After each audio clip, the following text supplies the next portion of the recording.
और देखो जो स्वयं बैसाखी पकड़े होगा वो किसी दूसरे को सहारा दे सकता है क्या? स्वयं हमारा मन, अहिंसा का मतलब है कष्ट मत दो, हत्या मत करो, जीवों को दुखी मत करो। और सबसे पहले ईमानदारी से कहो, क्या तुम अपने मन को चैन से रखते हो? तुम्हारा मन शांत रहता है? किसी दूसरे को अच्छी से, तुम्हारे वाली से ठीक ढंग की चुनी ओढ़े देखी तो तुम्हारा मन उबलने लगता है, उठने लगता है। तुमने जो वस्त्र पहना था, दूसरे का अच्छा देखा, तुम्हारे वाला वस्त्र भी वो तुम्हारे मन को बेचैन कर रहा है, संतप्त कर रहा है, जला रहा है, और तुम चले अहिंसक बनने। कितनी बड़ी भूल है। और कहा क्या जा रहा है? हमको मन की शक्ति देना, मन विजय करे,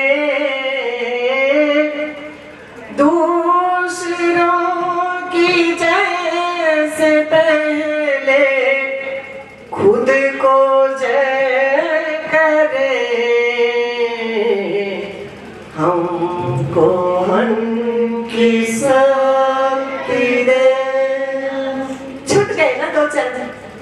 नहीं तो हम अपने साथ जुड़े हुए धर्म के साथ, चेतना के साथ हमारा मन जुड़ा 24 घंटे स्पीड से जुड़ा रहता है। न हमारा मन अपने मन पे ही क्या कर रहा है? दया कर रहा है। अरे देख पराई चौपड़ी मत ललचावे जी, रूखी सूखी खाई के ठंडा पानी पी। दूसरा चरण धर्म का कौन सा है? जिंदगी की डोर सौंप, जिंदगी की डोर सौंप, हाथ दीनानाथ के। जिंदगी की डोर सौंप, हाथ दीनानाथ के। जिंदगी की डोर सौंप, हाथ दीनानाथ के। जिंदगी की डोर सौंप, हाथ दीनानाथ के। चाहे झोपड़ी में वास दे, महलों में रखे चाहे झोपड़ी में वास दे। संतुष्ट जन के नवा, धन्यवाद निर्विवाद, धन्यवाद निर्विवाद। ऊपर ऊपर से नहीं कह रहे, निर्विवाद। भीतर संघर्ष न चल रहा हो, विचारों का युद्ध न हो रहा हो। धन्यवाद निर्विवाद, राम राम कहिए। धन्यवाद निर्विवाद, राम राम कहिए। धन्यवाद निर्विवाद, राम राम कहिए। धन्यवाद निर्विवाद। समझ में आ गए? धर्म के दो चरण समझ में आ गए? पहले हम अपनी चेतना से जुड़ा रहे हमारा मन, दूसरा हम अपने मन को संतप्त न करें, और तीसरा चरण तप। तप का मतलब 5 ज्ञानेंद्रिय है, 5 कर्मेंद्रिय है। ज्ञानेंद्रिय उन्हें कहते हैं जिनके द्वारा विषय को ग्रहण किया जाए। समझना चाहते हो कि कुछ गाना बजाना चाहते हो? सत्संग के अर्थ में अपने मन को ले जाना चाहते हो कि कुछ बस ऐसे खड़का भड़का करें और चले जाए? बताओ, कुछ समझना चाहते हो कि बजने दे?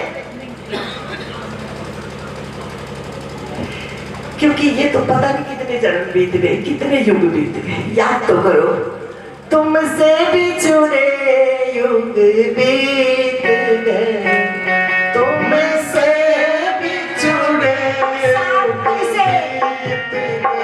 शांति से, आनंद से, शाश्वत सुख से, परम संतोष से। तुमसे बिछुड़े युग बीत गए, तुमसे बिछुड़े युग बीत गए, तुमसे बिछुड़े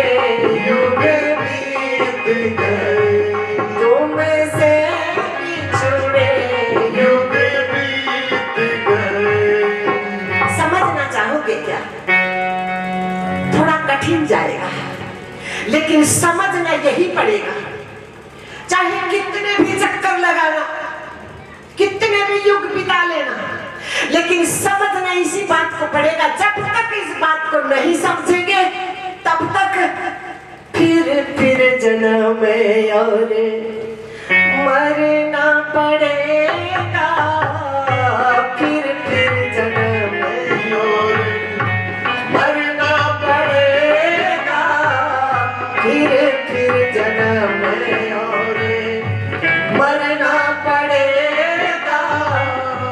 तन को सजाया, तन को संवारा, तन को सजाया, तन को संवारा। करनी सी फटकार,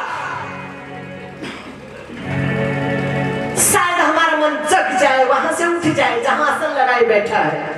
तन को सजाया, तन को संवारा, तन को सजाया, तन को संवारा।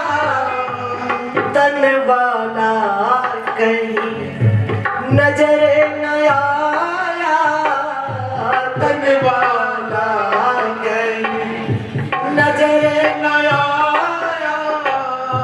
सजना संवरना गलत बात नहीं है, लेकिन जिस शरीर को संवार रहे हैं, जिसकी वजह से ये शरीर चल रहा, उठ रहा, बैठ रहा, प्रत्येक क्रिया कर रहा, उसको समझा ही नहीं, उसको जाना ही नहीं, उसको पहचाना ही नहीं नारायण। उसको उसकी तरफ दिमाग ही नहीं है।